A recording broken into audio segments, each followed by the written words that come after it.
दोस्तों नमस्कार।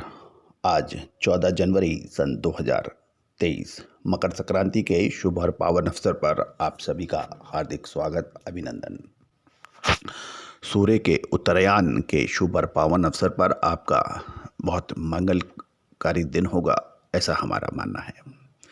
आज के इस विशेष एपिसोड में हम चर्चा करेंगे मलेशिया पाम ऑयल का बकाया स्टॉक में घटने की संभावना बन गई है, जो कि एक महत्वपूर्ण खबर तिलहन यानी खाद्य तेल के व्यापारी एवं मिलर्स के लिए हो सकती है।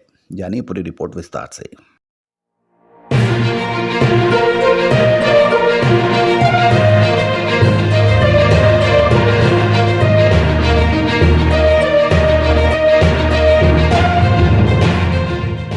2023 मलेशिया के बकाया पाम तेल की स्टॉक की कमी आने की संभावना बन गई है।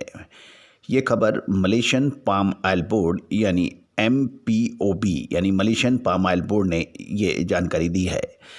मलेशियन पाम ऑयल बोर्ड का कहना है कि साल 2022 के अंत में 21.90 लाख टन का बकाया स्टॉक की तुलना में इस वर्ष देश का बकाया तेल यानी मलेशिया का घटकर 20 लाख टन के आसपास रहने का अनुमान लगाया जा रहा है। ये 21.90 से घटकर 20 लाख टन। मलेशियन बोर्ड ने कहा है कि उसके महानिदेशक परवीज गुलाम कादिर ने कहा है कि विश्व के दूसरे सबसे बड़े पाम ऑयल उत्पादक देश मलेशिया साल 2023 के दौरान पाम तेल का उत्पादन बढ़कर 1.90 करोड़ टन होने का भी अनुमान जताया गया है।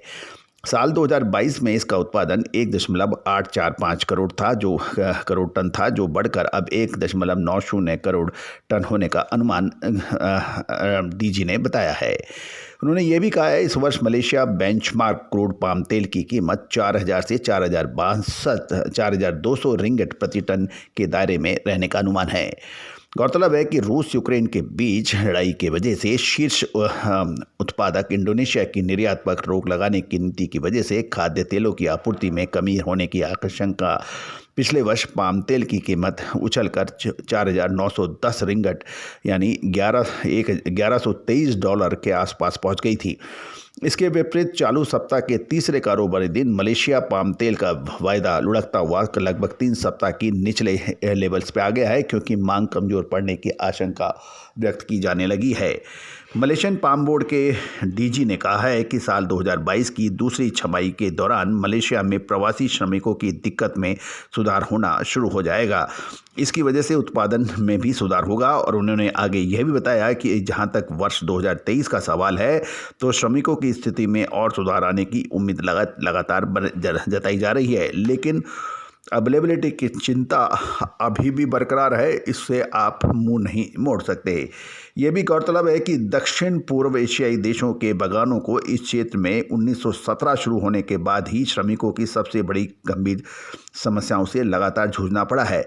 इसका प्रमुख कारण ये भी है कि महामारी की वजह से श्रमिकों की संख्या में भारी कमी आई थी और पिछले वर्ष सरकार द्वारा कोविड-19 के कारण भर्तियों पर लगाई गई रोक हटाए जाने के बाद मलेशिया के में पाम तेल उद्योग में श्रमिकों की समस्या सुधार होने की संभावना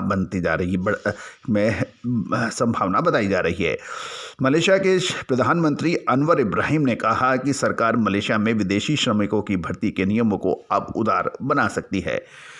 कुल मिला के खबर यही है कि मलेशिया में पाम ऑयल का बकाया स्टॉक पिछले साल की तुलना में कम है। 21.90 से घटकर 20 लाख टन रह गया है और श्रमिकों की संख्या भी बढ़ाने के लिए मलेशिया सहमत है। तो कुल मिला के आने वाले समय के अंदर खाद्य तेल यानी सोयाबीन हो या पाम तेल या फिर सूरजमुखी यानी सनफ्लावर या फिर मूंगफली, इन सभी पर कुछ विशेष परिवर्तन आने की संभावनाएं बन सकती हैं। गौरतलब है कि हमने आपको पाम तेल के अंदर तेजी की बात जब कही थी, जब प्रमुख विश्लेषक पाम तेल को घटकर 2500 रिंगिट और 3000 रिंगिट के आसपास आने की बात कर रहे थे। उस वक्त भी हमने उन सभी के खिलाफ जाकर कहा था कि ये संभव नहीं है, हमारा विश्लेषण पाम ऑयल में तेजी का है। और वो देखिए कि शानदार तेजी 4000 से के ऊपर तक रिंगिट पहुंची।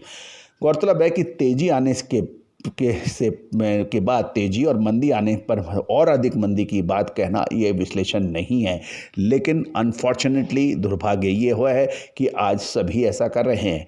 देश का पहला चैनल अजय एस्ट्रो मनी गुरु आपको लगातार देश विदेश की खबरों से अपडेट कराता है, विश्लेषण देता है और तिलहन के ऊपर यानी खाद्य तेलों के अंदर फरवरी महीना महत्वपूर्ण साबित होने में हो सकता है। क्या ये तेजी का रहेगा या मंदी का, इसके लिए भी आप लगातार हमसे संपर्क कर सकते हैं, अपडेट ले सकते हैं। साथ साथ पेड सर्विसेज के लिए भी आप हमसे संपर्क कर सकते हैं। All the very best, good luck, happy trade. दोस्तों, फंडामेंटल एनालिसिस, टेक्निकल एनालिसिस और एस्ट्रो इकोनॉमिक्स का देश का पहला चैनल जो आपको कॉम्बिनेशन में आपको अग्रिम अलर्ट देता है, विश्लेषण देता है, देश दुनिया की खबर से रूबरू कराता है, जिसकी सक्सेस रेट 95% से अधिक अभी तक पाई गई है। चाहे वो शेयर बाजार हो, चाहे एग्रो कमोडिटीज हो, बेस मेटल्स हो या फिर प्रेसियस मेटल। अधिक जानकारी के लिए चैनल पर विजिट